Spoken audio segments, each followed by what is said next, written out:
You're taking me by the grocery store. I still can't believe you could buy a fully cooked chicken every single day. Good. And they did not skimp on the bones. Oh, hey, kids. Your dad went to suck on that drainage pipe or whatever it is, so he sent us to get you.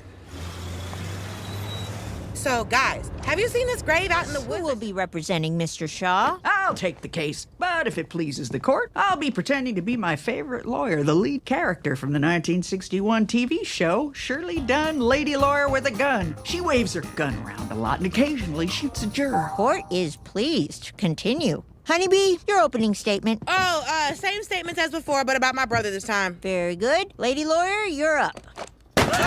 The defense rests. Hey, you're supposed to defend me. No can do, buckaroo. I saw you eating those potatoes. Sustained. Please sit right next to my father. Same chair. But he has lice. Oh, is that so? Well, a trial on that matter will be set on the dumpteenth of stupid. But who will be the stenographer? I'll do it. A stowaway. Aunt Dirt, where the hell did you come from? Oh, I came over to the main house right after the blizzard started. But when I peeked my head into the kitchen and saw everyone was doing chores dressed as Scientologists, I decided just to hide in the panic room. I had my gun, my flask, my backup flask, so I was all set. But the flasks ran out, and this seems kind of fun, so now I'm in. Sustained. Aunt Dirt is recognized as the court stenographer and also the jury. Motion to also be a publicly intoxicated loudmouth? So granted. Yeehaw, Your Highness. If there are no further motions at this time, the trial of Beef Tenderloin Tobin for being a horrible captain and nasty Spud Piggy is called to order. Counselor Honeybee, your opening statement, please. Your Honor, gentle lady of the Oh, jury. it's a disaster! I'll go help the Gumbies. Great, now almost everyone is off the bus. Perfect! Ugh, these suckers are on tight. Yup, you might have to cut me out of them. Can someone help me up? No? I guess I'll just rest. Pants, I command you to release my nephew's penis. Oh, no. I'm caught. I'll hop out and help. It's, of course. Make yourself at home. You have school, but you can come down here and rip when you get home. Oh, I almost forgot. You will not need a gun at breakfast, Aunt Dirt. Ha, that's what they'd like you to think. Stop playing their game, sweetie pie. Cary Grant's anus a big galoot? Nope. You? Nope. Keep calling old friends to catch up and finding out they died 20 years ago. LOL. Am I using that right? Lots of loss? Anyway, what's melling your tourme? I'm just worried about Moon. He's gone off the grid before, but never like this. You never wanted to take a powder from the world for a bit? Of course. I love taking a powder. But where does it end? Yeah, lucky for me, prom happened before I checked out. Best night of my life. My friend Melinda snuck in a flask of mint juleps, and we spent the whole night dancing to Mary Wells before we barfed beneath the northern lights together. Sounds like a pretty groovy time. It was absolutely boss.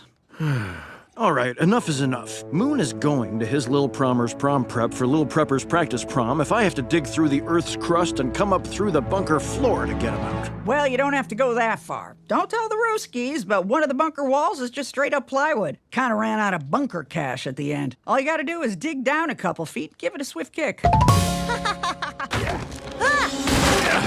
What in the actual hell? Right now, I'm a person of film, you know what I mean? I'll do it. My license expired in 1965, but if we get pulled over, I'll just show them my gams. And when they look down, I'll start shooting. Professional. Okay. Moon's watching the cake by himself upstairs, and we got a smooth patch of road, so you're getting 5 minutes and not a second more. Ah! Charles Chaplin's taint, what the hell? Oh, yeah, I forgot to tell you, there's definitely something living in there. I'll get my gun. Oh, no, that's okay. I just put a little bit of nerdage rope down there, and whatever it is, settled down. Now, let's talk. What's in the bag? Okay, Fancy Drew, I'll tell you. What's in the bag has to do with the real reason I'm hitching a ride to New Fork. Revenge. Now, this is what I've been looking for. Weave me a cross-stitch with your memories. It all started a few years before I went into the bunker. It was 1962. I was walking around the woods one day when something caught my eye. It was a basketball, but not just any basketball. A pristine, straight out of the box, clean as hell basketball. I was headed to a hula hoop party that night, and I couldn't wait to dazzle the dames with my unusual find. But a little later, I stopped by the post office to buy 1,000 stamps for a penny and mail a pistol to my niece for her christening, when I saw my friend Hilda. I told her about the ball.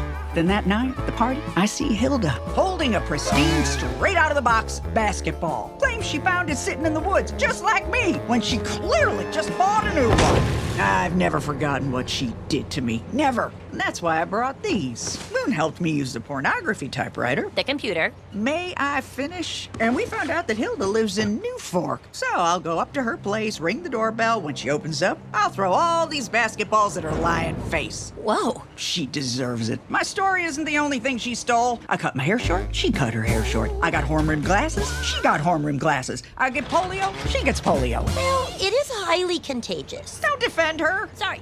And don't worry, only one of the basketballs I'm gonna hurl at her is full of milk. Basketball full of milk. That's a great title for this documentary. So give me a signal when you're going and I'll tag along. Perfect. You can distract the fuzz. Say something like, "This is all my fault. I did it."